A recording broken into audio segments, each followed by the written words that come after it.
What's up, guys? Welcome back to the channel. It's Raw Vegan Dude, and I'm here today with a special panel of people, passionate growers, rare fruit collectors, a farmer as well. And I will let them introduce themselves, and we have a real treat in today for you guys. So, everyone knows me on the channel. My name is Jarryd, and yeah, we'll just go down the line, and I think we'll get into detail of how we actually came across into what we were doing, what we are doing, and why we developed a passion for it, and so on. So, Avril? You start. Oh, I'll start. Okay, so my name is Bjorn from East Coast Tropical Fruit Trees. I've got a small backyard nursery. And yeah, just through networks into this tropical fruit tree um, group that we had, like a WhatsApp group. And that's really how I met a lot of people. Nick would have been the first purchase of my tropical fruit trees through his endeavors. But yeah, just through networking, basically, that's how we all met. Yeah. And I'm Avril. I'm from Pumula, from Joy Farm Nursery, and I grow dragon fruits, macadamias, and also exotic fruit trees. And yeah, I also um, bought stuff. We all buy stuff from each other and trade. And yeah, I'm very passionate about exotic fruit trees. And what started me on collecting is I had a missionary friend in the Central African Republic, yeah, and he was a missionary, and he used to collect fruit trees from all over the world, and then go to the villages and teach them how to propagate and plant fruit trees. And he used to bring trees over, and we used to swap trees and collect for each other, and he gave me a lot of my trees that I have today. And yeah, and once a bug's bitten, Yeah. you always looking for something more and something different. You, Nick? Hi, I'm Nick from Fruitasia. I started collecting also about 30 years ago. I was studying horticulture at Natal Tech, and we did a course on permaculture, and that just kind of everything just kind of gelled, and the passion developed there for fruit trees. So yeah, we've also got a retail nursery, and we sell rare and exotics as well as the common varieties to people, to the public. Craig? Hi everybody, I'm Craig Pillay. I've been introduced to this group here with my partner Lenisha. I'm a farmer. Well, I do a lot of cash crops. That's from lettuce, spinach, cauliflower, cabbage, coriander, spring onions, sweet corn, mealies. I run a farm in Camperdown, and I supply most of the bulk. That's Durban bulk, Pietermaritzburg bulk, and that's my experience comes from my dad, who's been a farmer all his life for about more than 47 years, and that's where it runs in my blood. Hi, I'm Larisha. I'm from Hillcrest, and I just went to childhood memories where I was looking for things that grew in the childhood home, and I looked for like the green gage or the China guava, and we moved to Hillcrest, and there was lots of fruit trees there, so I started selling fruits, avocados, and exotic trees. okay, so Bjorn has prepared a nice set of topics for this discussion. Yes. So, the first one is how did we actually get into what we are doing? Yeah, yeah. So, I think we've touched on that yeah, already. Yeah. yeah. I think with myself though, I came from a background of Portuguese farmers, and my grandfather had a fruit and veg shop. He was a greengrocer, Yeah. and I remember as a kid, I was probably about 6 years old, and I used to sit there and wait until they cut the watermelon, and then they'd slice off the top piece for me, like there'd be a piece for me, and then they'd wrap it. And I used to have my hands in the dried fruits and the nuts and that kind of thing all the time, and helping in the greengrocer. And I used to love and just live for mango season. and we used to have the saber mangoes then, and that's kind of how I got into it. And I had a vegetable garden the whole way from when I was 6 years old. My grandfather bought me a golf club, thinking I was going to become the next Ernie Els, and I turned it into a pick to work in the garden. So I started. I always had a vegetable garden the whole way from when I was 6, the whole way through, and then COVID came. And I was like, well, what am I going to do with my time? Well, I'm going to carry on working in the garden. But that's when the first time I started growing fruit trees. And it all came down to like food security and wanting to graft a particular tree, which was my wife's grand tree. So we call her RG. She's in her 90s. And I'm like, if anything happens to her and if they sell her house, we're going to lose this tree. Yeah. So I grafted her 2 avo trees that she has. And that's kind of when the bug bit. That was it. Game over. And then I just did a deep dive into tropical fruit trees and grafting, Yeah. and that's really how it all came about. I just want to make sure that this is recording before we carry on. Okay, so I will also go into a bit more detail about myself. So when I went off to university, I studied environmental science and geographic sciences, as well as social anthropology. And I wasn't really sure what I wanted to do with my life. I knew I was passionate about preserving nature, the environment, and making the world a better place.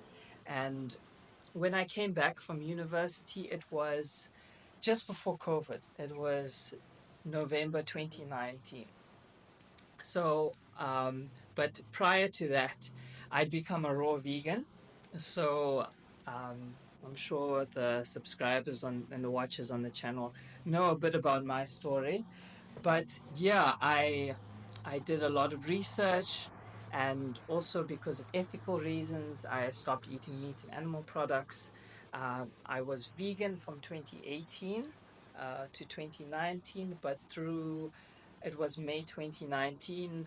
I actually did my first water only fast where I fasted 20 days on just water. And yeah, since then, I've only been eating fruit. So it's going to be 7 years this year, a long time. Time flies. So I go back to finishing university November 2019. I come back from Cape Town and I said, you know what, I'm gonna plant a garden at home. We had a space in the back that wasn't really being used. It always got overgrown and they were like, it was paved. So I said, I'm gonna do a garden in there when I get back. And I started with that. And I really enjoyed it. I started researching permaculture and organic growing and all these things. And I really fell in love with the whole process and planted our first fruit trees out there. And by March 2020, COVID hit. And by then, the bug bit. And I was like, I really want to do this full time. How can I actually make a job or a living out of it? So throughout that entire COVID time, I was researching graftings, cuttings, growing stuff from seed, trying to get a whole bunch of different fruit together to plant out in the garden. And when COVID kind of died off, and things went back to normal, my family were running a training college. So I said, how can I infuse what I'm passionate about with what they're doing? So we got accredited with the agricultural SETA to teach skills programs and special skills development programs in that. So when I do get awarded funding, I am training learners in propagation and grafting and all sorts of things that I'm really passionate about. So I'm super grateful to be in the position where I am. And from the home orchard, I started collecting more trees, started selling some trees, started collecting all different varieties of avos and mangoes in the local area.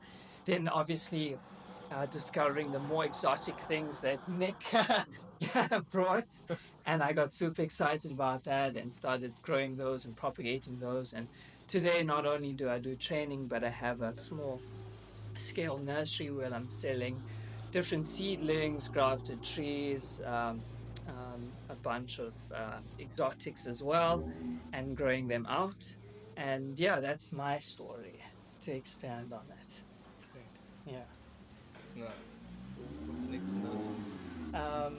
Let me grab my phone and look at your Multitask, if you want to message. hear it from me. Yeah. Yes, Yeah. Let's go. yes, yes. Tell us. Yeah, I've got a fairly similar story to maybe like one or two of you, because I also I think I picked up a lot of my love for gardening and planting from my grandmother and my dad. We had a hobby farm in Walkerville in the south of Joburg. It was just a weekend thing. And then later, my grand passed away when I was in my early 20s. And I was studying computer science actually at varsity. So I didn't even study plants. Before that, I had no real interest. It was just something that my gran and parent and dad was doing. And then I started getting more involved in the garden and the farm and all of that. And I really developed the bug bit, the bug bit me. And then I actually couldn't carry on with the computer science. I went to go study. I went to Natal Tech. I did like 3 weekend jobs or part-time jobs to raise some money, and I went to Natal Tech to study. I was doing horticulture there. Really loved it. And that year as well, we did a permaculture course, and I read the book called Fit for Life, which was a predominantly kind of fruit vegan sort of diet. So there we go. The vegans have told you that we are vegans, so now you know. You always blame us. That's the first thing we're going to tell you. But yes, it is definitely a diet I would recommend for anybody.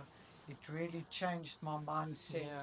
changed the way I feel about things, positivity, my body, everything. From being a sort of a slightly chubby, negative person to being a positive go-getter. It does change It's you. a complete Yeah. paradigm shift. Yes, Yeah. yes, absolutely. So anyway, that's out of the way. So I started collecting fruit trees. A few years later, I met a girlfriend, and she was from Taiwan, and her dad would also import seeds and trees. So we planted things on her farm. This would have been early 2000, in fact, 2000. So then after, then we started, when the trees became big, we started growing the seedlings, and I just developed it as a bit of a sideline business. While we were selling those fruit plants, I was getting others from different areas, from the wholesale production nurseries and all that, and that's where my business developed. It actually started mainly over COVID. Funny enough, like you say, Yeah. COVID was sort of the springboard for my business. It was really a sideline before that. So I'm very happy we've eventually reached a point where it's a full-time business where we employ people full-time, and it's a nice online business where we send all over the country, and it funds my collecting, which is the best part. Yeah. Great thing. I think we do need to go down the line and admit what we bought from you. Just to Because give you I think guys, it would be great, because just like to give the everything we guys just have it. some info. Nick is the biggest fruit tree, exotic fruit tree nursery in the country. Yeah. So all of us have bought lots of plants from Yeah. Nick. Okay, so when I go down the line, what did you get from him? Jeez, I've gone to Johannesburg. Nick's come here. The first set of trees that we actually brought was for my uncle's place. He tried to start a nursery, but also a little home orchard. So we brought in all the different types of mangoes, the Namdok Mai's, Fairchild, Tommy Atkins, Heidi, as well as Jaboticabas, all the different types of citrus, ice cream bean, um, different dragon fruit cuttings as well. In my personal garden, I've got the breadfruit. I've also bought cashew. Um, there's probably things that I'm forgetting, but Yeah, that's a more lot. than 10 trees, maybe up to 40, No, you 50 bought trees. a lot, yeah. Yeah, 60 trees. Bought a lot, yeah. Yeah. So Throughout the years, like you save enough to buy like a trailer load and bring it back, yeah. and you wait to go again. Yeah. So Avril, do you get anything from Nick? Well, We've we go traded. back We've quite a traded. while. Yeah, Okay. we've traded more. So Yeah, Yeah. we've been working together, for about 7 years now. yeah. I buy stuff from Nick, and then he'd buy stuff from me and we swapped, and Yeah. what It's he like a didn't bartering have. system. Yeah. Yes. Which Yes. I think maybe people don't understand in the whole fruit tree community. It happens very often. Yeah. Mm. So what have you got? What have you got? Yeah. I want Yeah. that. And Yeah, then we it's, swap a lot, a and lot. yeah, it's actually we've got our own group, the fruit flower group, WhatsApp group, where we all. I mean, there's Soren in Justin. Justin's there. no, Soren. Where's Soren? He's in Uganda, Uganda, and Roger in Tanzania, Zambia. Zambia. and yeah, we all swap and share seeds, and Yeah. yeah, and whenever people go overseas, I don't ask them to bring me any trinkets or anything. All they need to bring me is fruit seeds. And Yeah. when we go overseas, we go with a full bag of clothes, and then we don't come back with any clothes. We just come with a bag of seeds. My first smuggle was when I went to the Comores, and I found You're not speaking about that. No, it's fine. We can do it. Vanilla. Cut the side. Okay. and I went into the rainforests and I Wow. cut a few pieces and I hid them in my underwear. Oh, That was my first smuggling of seeds and So plants. we just say Wow. it's that addictive. Yeah. Yeah. I brought in whole fruits. So rambutan and purple mangosteens, longan, and different types of mangoes, and then obviously a bunch of seeds and stuff like that. Then I told my wife, no, we're gonna split the load, okay? So this is going in my hand luggage, that's going in the main suitcase, and that would be perfectly packaged, you know. Yeah, we brought that quite a bit. I think we Yeah. all have a compulsive disorder when it Yeah. comes to and fruit it spreads. and It's contagious. It Very is. contagious. And I think being able to travel because of work. So, like the fruit tree thing is my hobby. It's not my work. I'm an environmental consultant, and so I did a couple of projects overseas. I was fortunate enough to go to Southeast Asia for 16 days straight, and so it was like the Philippines, Malaysia, Singapore, Thailand, and then I went back on another trip to Japan. But like in that trip over there, it was just like all I wanted to do. Okay, there was work, but like when can we go to the local market? So like literally, I just want to go to the local market. Where's the local fruit sold? And I just wanted to go there. Like even when I go to Mozambique, and we arrive on a Monday, we only start work on the Tuesday. I go for a walk up the main road and just have a look at what they're selling on the side of the road, and then just sample whatever fruit they're selling. And if I find something nice that I like a really tasty mango, I'll eat that thing quickly, open up the husk to see whether or not it's polyembryonic or not, Buy more. and then get more of it. But then, because then that's something that I can have as a project tree later on, you know, because especially something that's unique, that's different to what we get. Because the problem is we only have commercial varieties, and it does get boring, and that's kind of what we're stuck with, unfortunately. That's why it's so exciting to get new fruit. Yes, and you know, like you're saying, diversity is important. Yeah. People need to understand the varieties that they're getting. You Yeah. know, people will say, okay, well, I don't want this kind of mango or that mango. It's because you haven't sampled enough varieties. Yeah. You know, and you need, that's what there may be. Varieties that are excellent tasting, but they don't have commercial value. Yeah. So, you know, you won't get like an Alfonso mango being sold in the shops because it doesn't look right. Yeah. It doesn't have the right shape or the right color, but yet it could be an excellent home growing tree. Yeah. For the growers in their backyard. For a backyard Yeah. person, yes. So, and also when you're talking about there's a different flavor palettes for the different types of mango. So you get like a Southeast Asian mango, an Indian mango, and then you get the normal traditional classic flavor, which is apparently what a lot of the South Africans want, is because they've never been exposed to any of the others. Yes. But as soon as you travel, you're like, what? Like these others are so much better.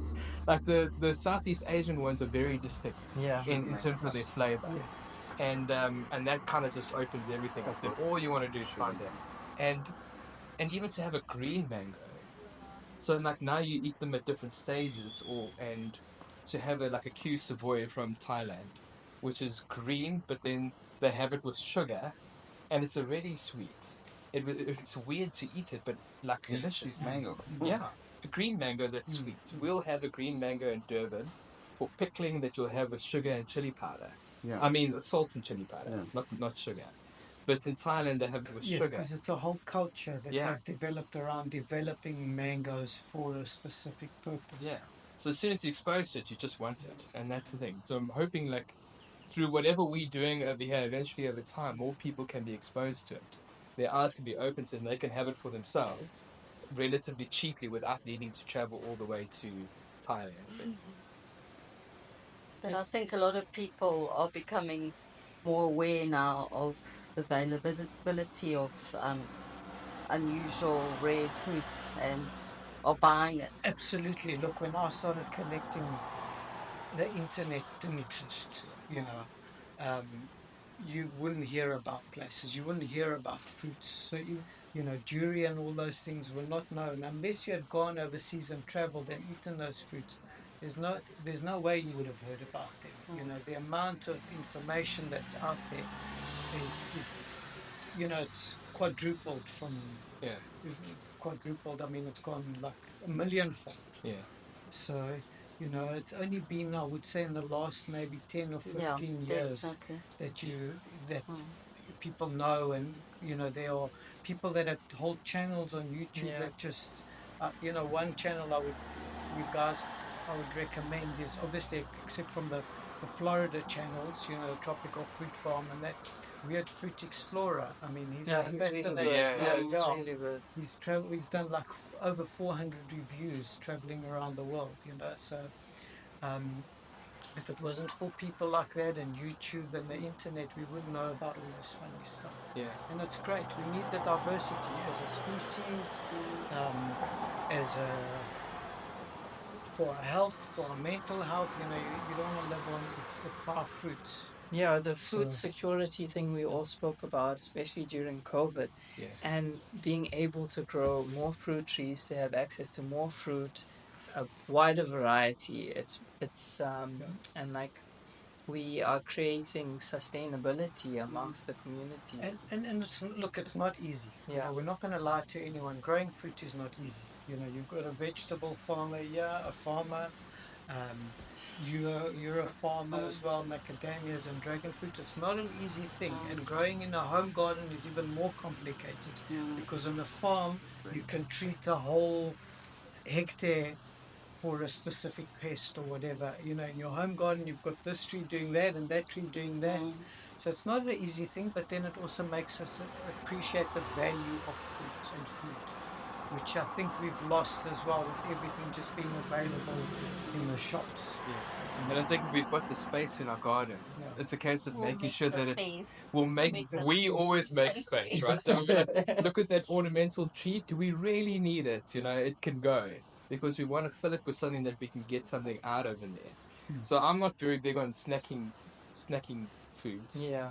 I like big bulk, and I like the idea of like things that you can draw across or extend their season, so you can harvest from them over an extended period of time. Yeah. So like with the avos, for instance, it was a goal of mine to try and find avos that you can have from like March to September at least. So you've got that extended. So rather than spending how much for an avo in the supermarket, Like 30, 40 rand. for one. Yeah. And Especially during the season that you can't get them, like Yeah. the December, Jan, Yes, Feb. December to sort of March, Yeah. you can't get them. yeah. Right. So that's really a goal of mine. It's just to see if I can have food availability outside of the traditional windows for my own consumption. And also keeping heirloom varieties going. You know, that's another thing as well. You know, the move in commercial growing is towards looks and shelf life more so than taste.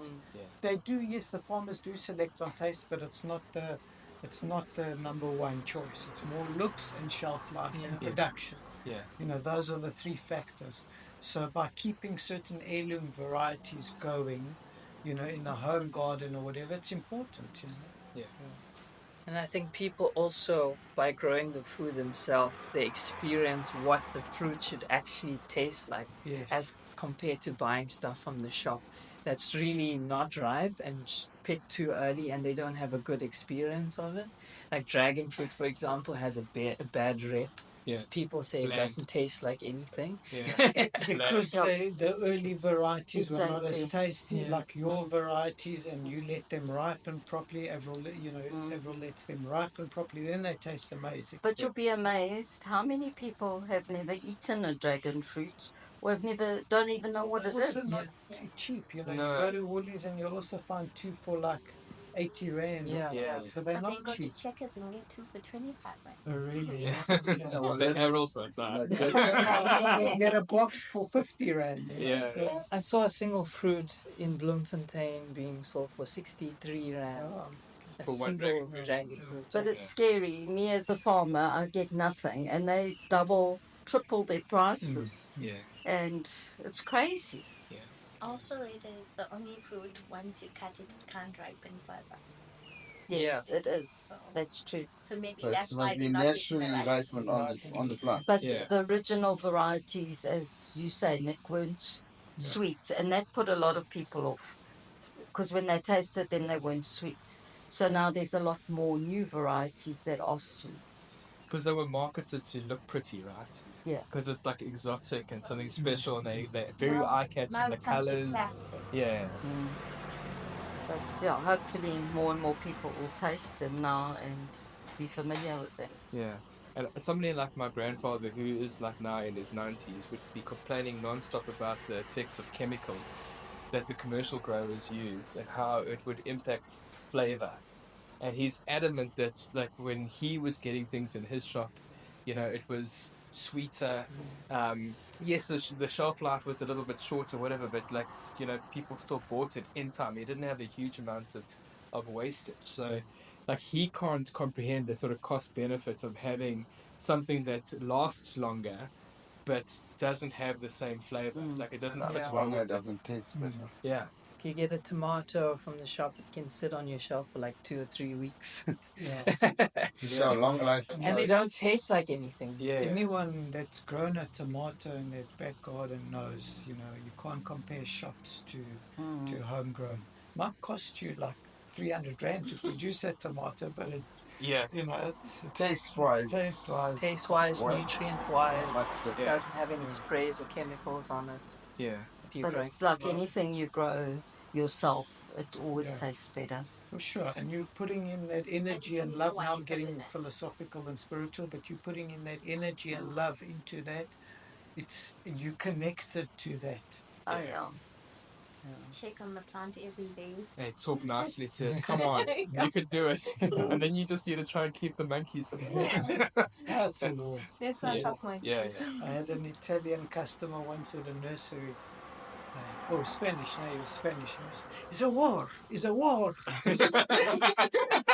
Before we sitting there throwing stones at them every afternoon, every morning, or whatever, just hailing down on them, just something. Leave your stuff alone. But it's very rewarding with these exotic fruit when you're walking on your farm and you find something first that's got one, fruit yes, or yes. that's flowering and tasting it for the first time. Yeah, Absolutely. It's really very rewarding. yeah.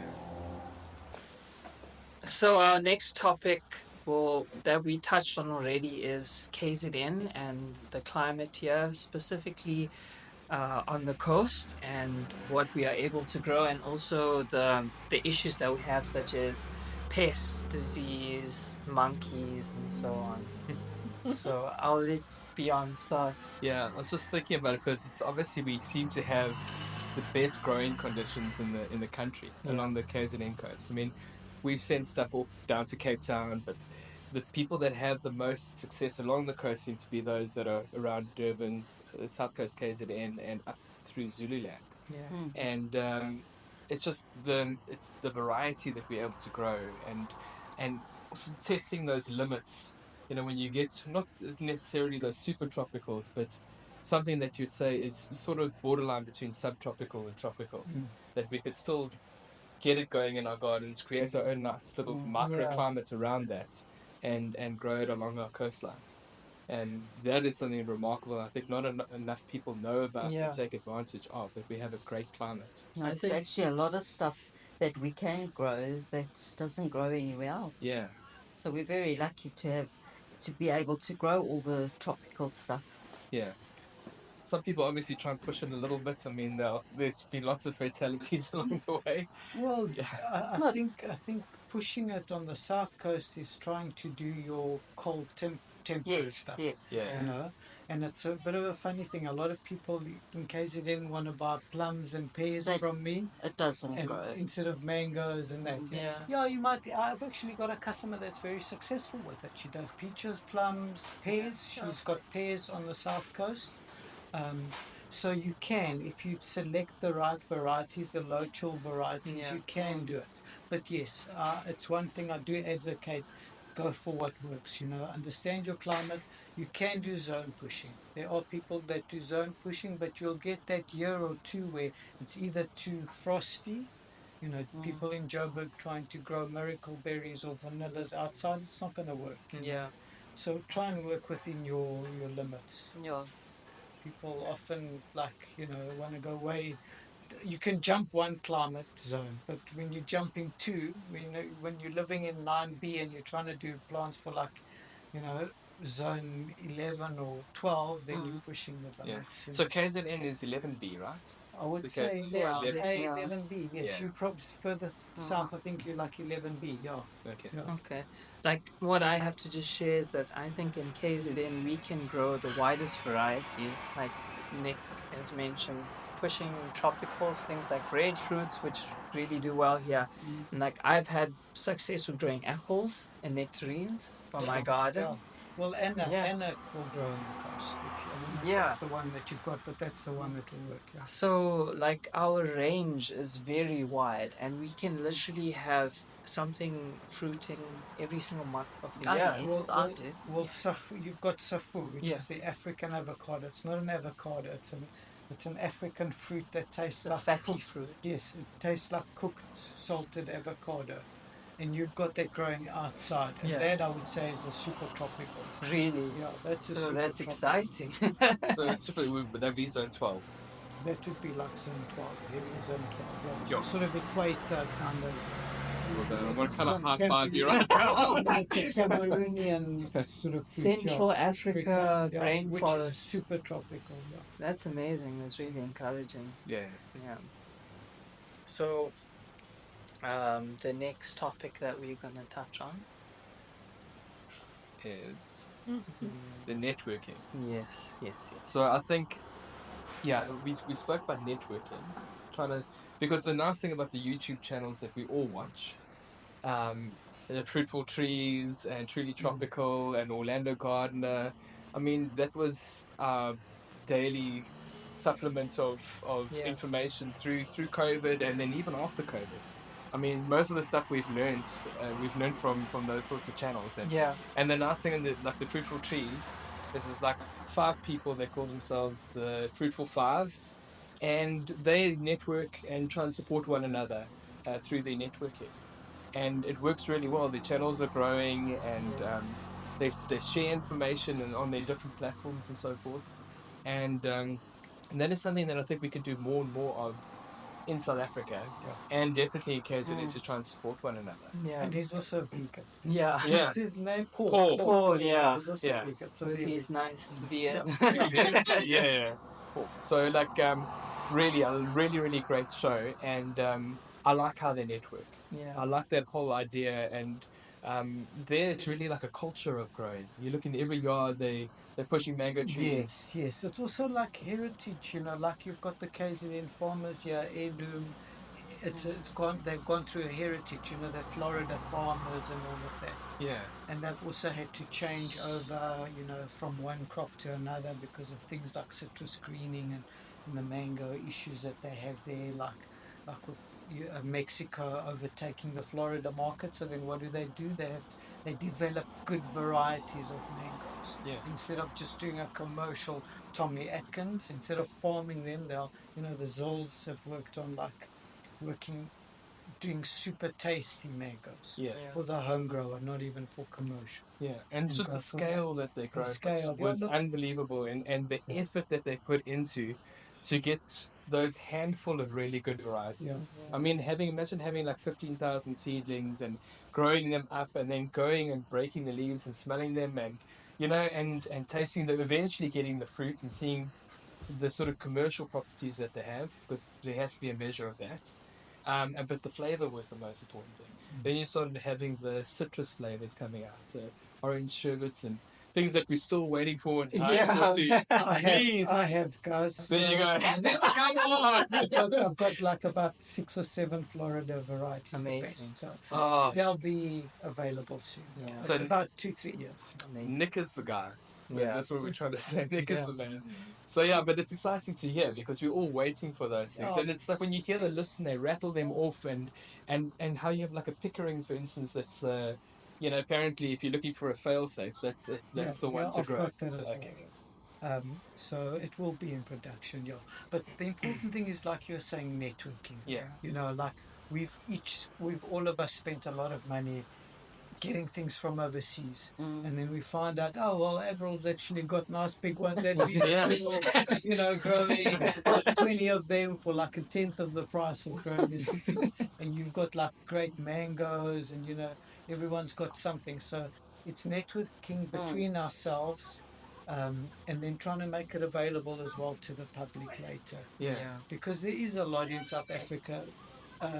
At least now there is, maybe before there wasn't, but now there is, and there's enough without us having to keep importing, because it's very costly, very difficult. Yeah. So that's where I'd like to get us to the point where we don't have to keep importing stuff from overseas, and we've got a nice range of locally available But we're fruits. getting there. Yeah, we're getting there. I'd say another 2 years, Yeah. 2-3 years to get our things producing seeds, then we don't need to import. Oh, we look forward to That's that. fantastic. Things Yeah. can also be a lot more affordable. Yeah, exactly. It makes it affordable because not everyone can just buy a 1,000 or 2,000 rand tree. They don't have the money for that. But like Nick's mentioned, if we can get it locally sourced and available, the price goes down and more people can get it. And we also still making money, making a living on it, which Yeah. is great. And like we were talking about, if people have got like a variety in their garden, like a great mango or great avo, let us know. We can propagate it, commercialize it, or not commercialize it, but Make make it it available Yeah. to people, Yeah. and you'll get something for it. Because the thing is that's what you want to keep going. It's like the heritage of it Yes. from generation to generation. And that's how I started with those avocados, for instance, those butter avos. You've got a whole bunch of your own, Yeah. but you do exactly the same Exactly the thing. So same. ignore the commercial varieties Yeah. and find something that grows well here, that tastes great, and just keep on propagating that and making that available to people. But yeah, it's like Bjorn has mentioned, what we've been doing is collecting the local avocados and also showing the people that you don't have to have a massive, huge avocado tree that takes up all your space in your garden. You can have a nice short one that produces 30 to 50. But grafted trees are short. Exactly, Not yeah. the old upgrown things that grow 20 Exactly, meters. yeah. People get concerned. Yeah. That's the one thing it would be great to talk about is size of trees. Maybe it's a bit off topic, but I think it's important. People are used to the old trees that they had, maybe their grandmother or whatever, they had a 20-meter mango tree in the garden. Yeah. The farmers are keeping everything short. Yeah. But grafted trees, grafted avos, you'll see them, they're literally 2-3 meters tall. They're wider than They're the wider. And the spacing is Yes. also going Yes. closer and closer Yeah. to each other. Yeah, high density. I worked with a researcher a few years ago. He was a local guy, but apparently he introduced high density mango planting to India and Pakistan. Yeah. And there's a park named after him. But yeah, the farmers are doing mangoes 1.5 meters apart, avos 2 to 3 meters, 2.5 meters apart. So you And the can do a citrus lot as in well, a it's garden. crazy. Citrus Yeah. doing 5 a square meter. Yeah. 3 per square meter. But Yeah. yeah. Because I often say like the most productive trees are almost a bush, Yeah. not a tree. Yes. So you're kind of stopping it from its vertical growth, cutting the top off and letting it spread wide, and then it just hangs heavy with fruit. because you don't want to be feeding the birds, Vegetation, 20 meters. Yeah, and vegetative Yeah. growth. You want to get lateral growth. Yeah. So that's. I mean, I've seen it with the avos, the grafted avos Yeah. at home. They do exactly that. So they just grow wider than they do taller, and then just hang heavy with fruit. Mango is the same thing with all the tipping. You're just constantly tipping. They just bush wider, Yes. and then it's just to manage the Yeah, you want to canopy. get Open like it up. almost like a hedge. Yes. Like a hedge, not a. You don't want trees. You want hedges. Yeah, and you only historically saw those tall trees because they were grown from, like the avo, from a seed. From Yeah. seed. Yes. So the growth habit is vertical to try and get up as quickly. You can imagine if it was in a forest Yes, the and it's trying to rainforest, get to like a yes. little piece of light, basically, and aim for the window, and that's what it's why it's growing so vertically. Yeah. But also, what I've come to realize through my research is sunlight only penetrates about 100 to 110 centimeters in the tree. So if you have a massive tree, it's a lot of wasted space. Yeah. In that space, if you plant high density, you can get up to 5 times more production as compared to having a one massive tree. Yeah. So Yeah, because you're just getting fruit crop on the outside. exactly, You yeah. don't see fruit on the inside of the tree. The outside for us would be outside north facing mostly, because even the south facing is not so productive. Yes. So that's another thing to keep in mind. It's like you want to make the most of, if you have a north facing property, you need to be looking at your space and saying, well, this is going to be a super productive area, and making the most of that. I think ultimately, if anybody's going to take anything away from in terms of how trees should be looking or how to utilize spaces, they need to be able to go back to their garden and say, look at it and say, well, how can we better utilize the area in our backyard? Yeah. Yeah, and you'll get microclimates. In every garden, there's a microclimate. Like north might be your warm, south is cool, south and east are cool. So, on the north, do like mango citrus or your subtropicals. On the south, do berries, and higher chill varieties, maybe things that need more shade. Yeah. Tree tomatoes, that kind of thing. And you find if you have like concrete walls, it also creates a different type of microclimate because it holds the heat and then slowly releases over the evening period, right? Yeah, I mean, you'll see townships in Joburg where they're more built up, there's more material, harder surfaces, metal, all of that. Townhouses, supporting subtropical things like mangoes and macadamia, and yet you'll go, now that's Joburg, and they survived the frosts that we had over COVID. We had heavy frosts, -5, -6, and then I travelled to the Lowveld and their macadamias got burnt because it just happens, like you'll have microclimates everywhere, like you say, from structures make a different courtyards, all that kind of thing, walls, courtyards, paving. So even if somebody just had a paved area or courtyard, It makes a huge difference. they could still grow things in pots. Yeah. That maybe you must they do would. the right things. Yeah. Pots, not everything likes pots. Yeah. Things like citrus do. Citrus loves pots. Mangoes can tolerate it. Avos not so much. No, you can. Really? You can, yeah, you can. I've seen people do it. Well, we sold Avos 20-litre ones fruiting, but yes, ideally I would go 100-litre, 200. Yeah, it's bigger. a big Bigger. big pot, yeah. And things like sourshops, for instance, in a pot. The guys grow them in Joburg, and I'm like, you need to move those things into the garage or that's into what the we house. tell people. Everyone wants soursop because of the cancer treatment and all of that. But if you're growing it in Joburg, indoors. Yeah. And then they're like, okay, maybe we shouldn't do this, but then they do it anyway because of the hype around. We've all paid our school fees, eh? Yeah. I'll keep paying them. People must keep paying them as well. You got to learn the hard way. Yeah, we try and push the boundaries, but sometimes it's just not possible. Yeah. Okay, so it was a really great chat. I'm sure to make this conversation happen again would be amazing with different topics and with feedback from the watchers. And thanks for coming, guys. Thanks for sharing your information. And I hope everyone enjoyed the video. Please hit a like, please subscribe, and I'll see you again on the next one. Take care.